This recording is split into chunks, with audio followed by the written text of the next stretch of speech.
In Saudi Arabia, they've been taking teeny tiny baby steps towards a more fair system to women.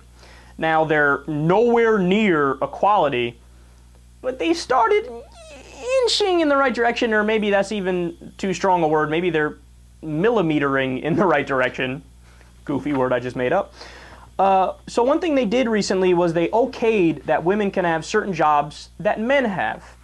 Now, it sounds like a no-brainer to us, but you got to understand, they've been living under a system where women are either just flat out at home doing, things in the kitchen and cleaning, the typical, 1950s idea here in the U.S., and they're relegated to that, or sometimes they had segregated workforces where women could have certain jobs and only women are allowed there.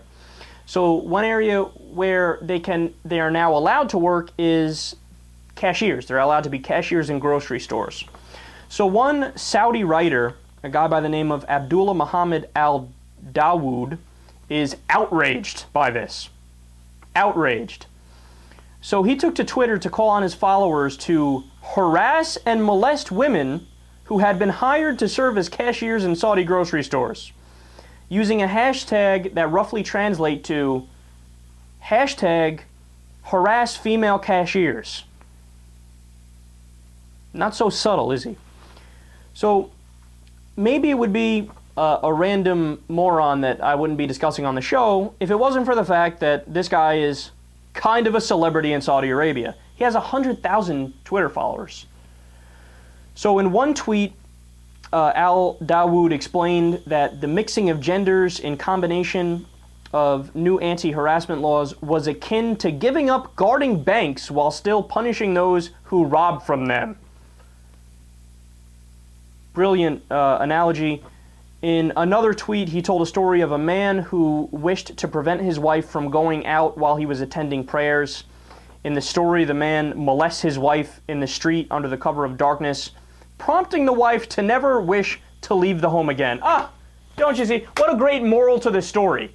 If you rape your wife in public and she doesn't know who raped you, who it was that raped her, then she thinks, well, I can never go out again and I got to stay home while my husband is praying because I'm just a helpless little woman who needs to learn her place.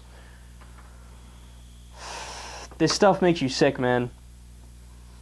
So at least one conservative Saudi cleric, Khalid Ibrahim al-Sakabi, has backed al-Dawood's thinking, saying that the proposed law against harassment in mixed gender environments was, quote, only meant to encourage consensual debauchery. Okay, it's not consensual if you're groping and you're harassing and molesting. In fact, that's the exact opposite of consensual, right? And who says debauchery? But these guys, they're stuck in a previous generation. I mean, it's abundantly clear.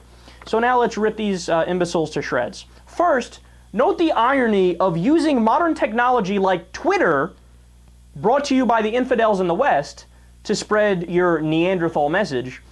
That's a hypocrisy that I'm sure never crossed this guy's small mind.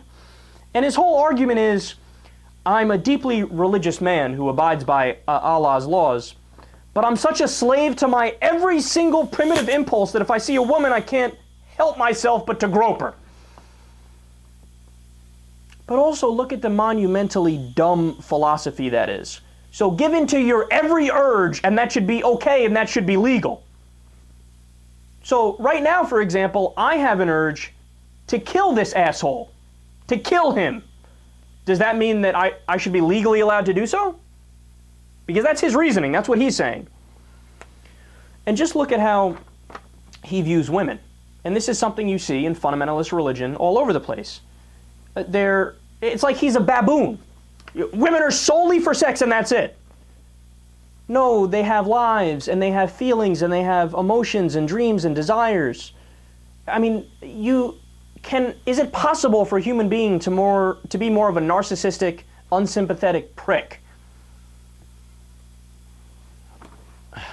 Fundamentalists' interpretation of religion just flat out fucks people up in the head, man.